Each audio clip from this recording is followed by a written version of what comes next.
Welcome to part 1 of our tutorial on op-amp circuits.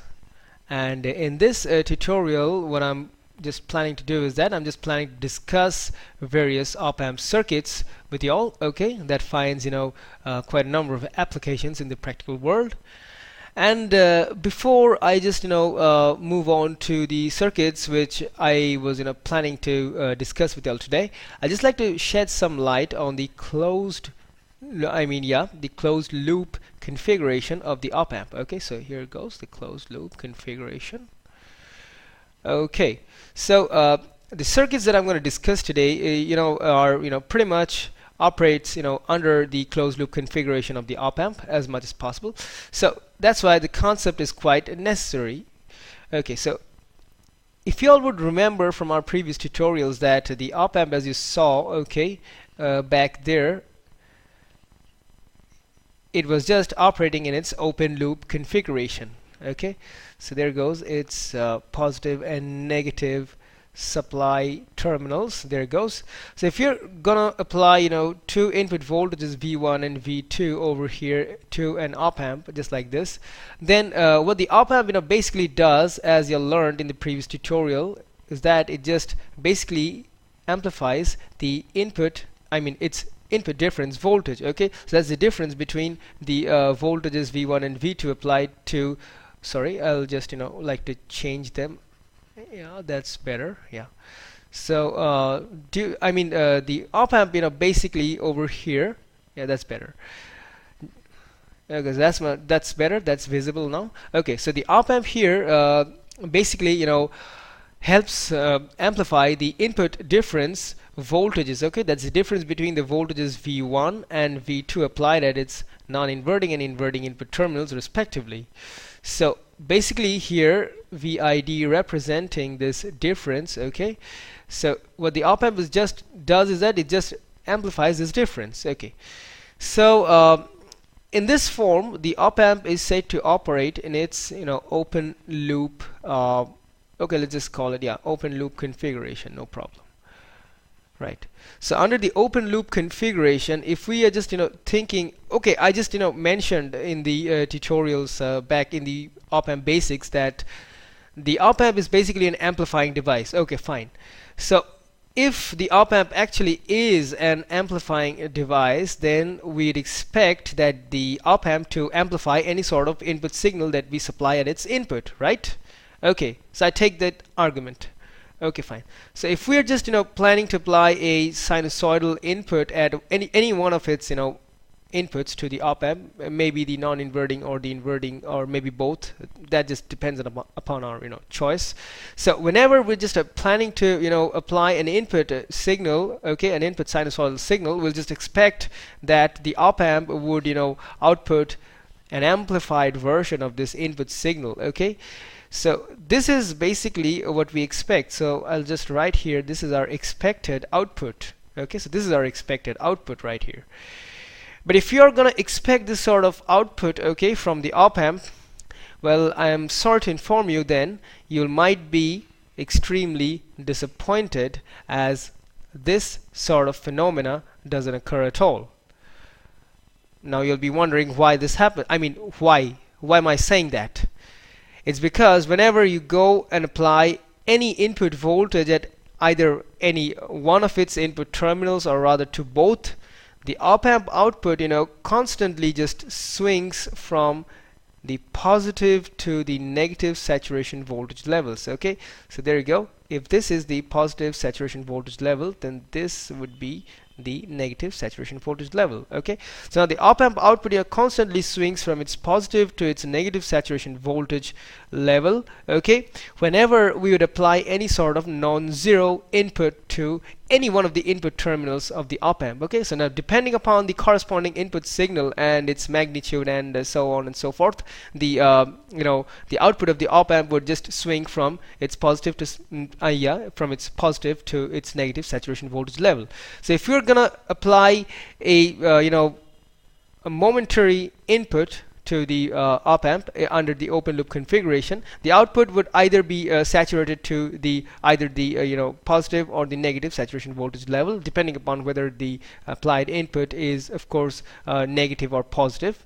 Okay, and if we're going to apply a sinusoidal input like this, okay, which is of course a periodic signal, then we'd have a periodic square wave output swinging in between the positive and the negative saturation voltage levels from the output terminal of the op amp respectively. Okay, so now if you all are wondering as to why this sort of operation would occur, then I might mention that the op amp's open loop gain is very, very high. So back in the previous tutorials, if y'all would remember the curve that I showed you, okay, known as the ideal voltage transfer curve, looking somewhat like this, with the output plotted on the y-axis and the input difference voltage plotted on the x-axis. Okay, now here from this curve that I told you, due to the immense gain, open loop gain of the op amp, no matter how small the difference in the input voltage, no matter how small the the input difference voltage might be, the op amp, due to its immense open loop gain, basically helps the output to just swing to the positive or negative saturation voltage levels quite easily. So from this graph and from this fact that we had already come across in the previous tutorials, the op amp is going to generate a square wave swinging between its positive and negative saturation voltage levels at the output if we're planning to amplify this input signal, okay, and any sinusoidal input signal at the at the op amp's input. Okay, so this is not going according to our expectations. So therefore, as you can see here, due to this sort of operation, the open loop configuration of the op amp is actually not suitable for amplifier applications. So whenever we're trying to build, or rather we're planning to build amplifiers using this op amp, then the open loop the open loop configuration is absolutely a strictly no. Okay, so we'll just say no to the open loop configuration whenever we're just planning to use the op amp in amplifier operation, amplifier based operations. But what do we do then? Okay, there is a way. The way is that we just use the closed loop configuration of the op amp. Okay, so there you go. Here's the closed loop configuration, which I'm going to show you shortly. There you go. So if you just consider this op amp again, okay, so there goes, it has this output over here, and now if we just gonna connect a feedback path from any one of its inputs to the output terminal in an op amp, then this sort of circuit, or rather this sort of configuration of the op amp is termed as closed loop configuration, where we have a feedback path. Okay, or rather I would just like to call it the feedback network, because that's more proper. Okay, that's more accurate. So whenever we're going to connect a feedback network from the output of the op amp to any one of its input, then the op amp is said to operate in the closed loop configuration. Okay, so now having said that, whenever we're just gonna connect the output of the op amp with its inverting input, then the type of feedback that the op amp operates under is known as the negative feedback. Okay, so whenever the output of the op amp is connected to its inverting input right here, then the op amp is said to be under negative feedback condition. And now this negative feedback condition is extremely useful in amplifiers and is very widely used. So without much further waste of time, I just move on to the first circuit today that I was just planning to discuss. Okay, so here we have our first circuit of today. That's the inverting amplifier, okay, using an op amp. Okay, so there you go. So in the inverting amplifier, the circuit of the op amp would look somewhat like this, just as I'm going to show you over here. There would be an input resistance to connected to the inverting input terminal, and the non-inverting terminal would be grounded, and there would be this feedback resistor. Okay, yeah, there it is, the feedback resistor, just denoted by the symbol RF. Okay, so there you go, and we just call this input resistance as RI. So there you go, that's the input resistor. Okay, and here at the terminal A, beside the input resistor, we'd apply our input signal at the inverting input of the op amp.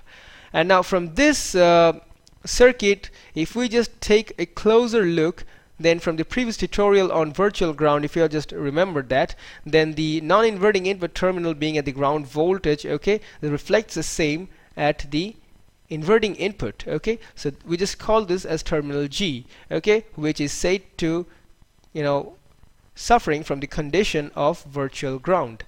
Okay, and it's approximately at the ground voltage, which is 0 volts.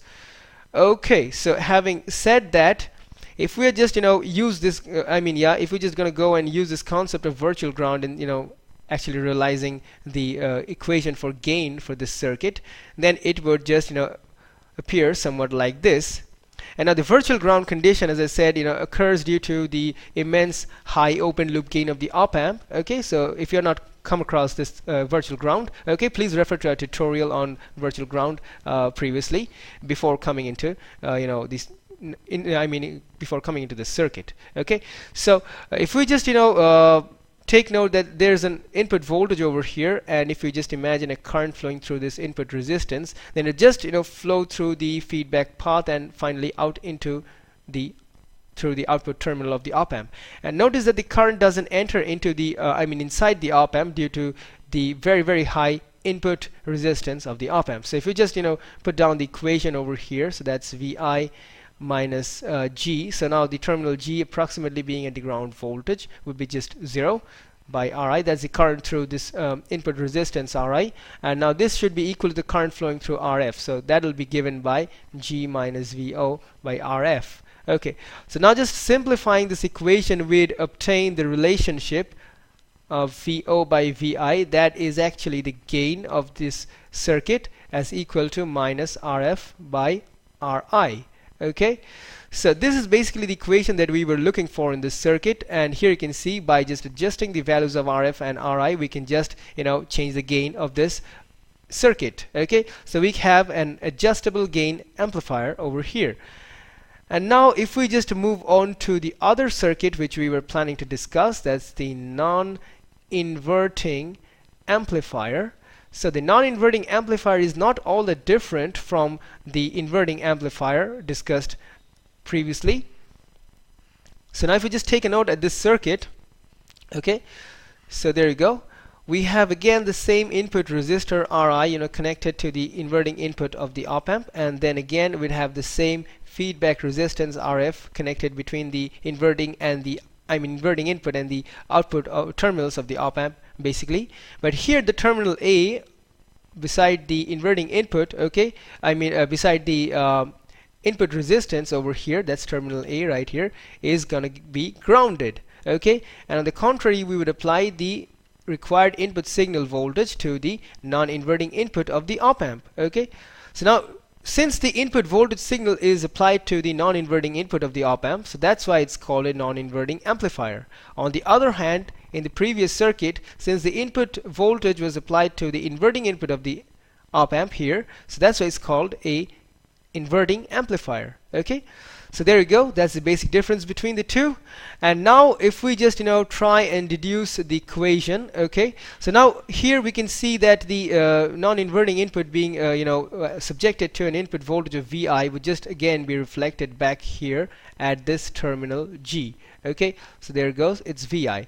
So again, using the same concept, okay, so we can see here there will be a current flow through Ri, and finally through this terminal G and into, then through feedback resistance, and finally out into the output terminal of the op amp.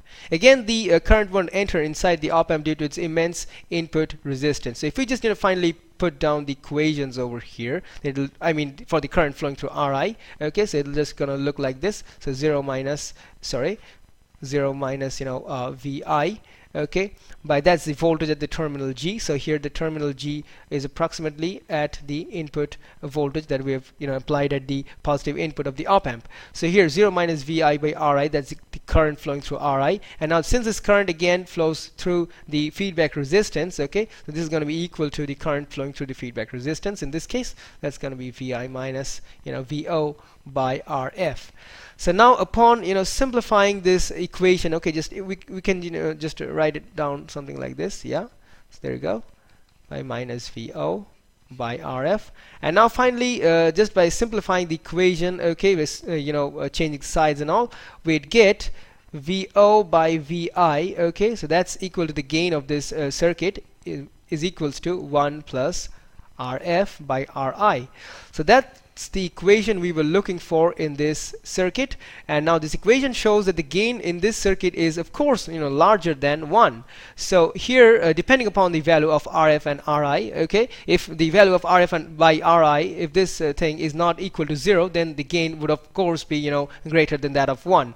Okay, now in this case we can see that just by adjusting the values of RF and RI as in the previous case right over here, we could just change the gain of the circuit as much as we would require, okay, depending upon our convenience and purpose.